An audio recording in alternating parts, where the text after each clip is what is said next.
बिस्मिल्लाहिर्रहमानिर्रहीम। अस्सलाम वालेकुम। क्या कोरोना वैक्सीन के बाद भी मास्क पहनना ज़रूरी है? कोरोना वैक्सीन के बाद क्या मास्क पहनने की ज़रूरत बाकी रहेगी? ये वो सवाल है जो सऊदी अरब में हर शख्स के ज़हन में उठ रहा है। तैयबा यूनिवर्सिटी में वायरस के अलूम के माहिर डॉक्टर यासर अल-करशी ने इसका जवाब देते हुए कहा है कि वैक्सीन के बाद मास्क पहनना जारी रहेगा।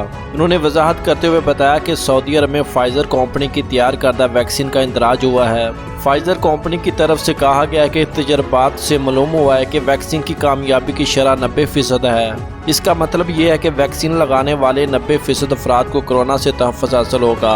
बाकी 10% लोग जिन्हें वैक्सीन से खातिर ख्वाह फ़ायदा नहीं होगा, इनकी वजह से सबको मास्क पहनना ज़रूरी है। इसके अलावा वैक्सीन से तहफ़्फ़ुज़ हासिल करने का मतलब ये नहीं है कि वैक्सीन लगाने वालों को कोरोना लाहक नहीं हो सकता।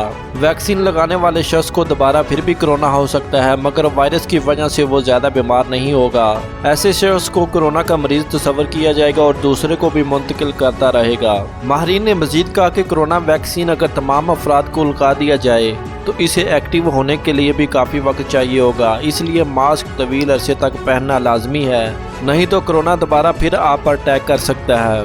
और मजीद न्यूज़ अपडेट के लिए हमारे चैनल को सब्सक्राइब करें। Thanks for watching my video. अल्लाह हाफिज़।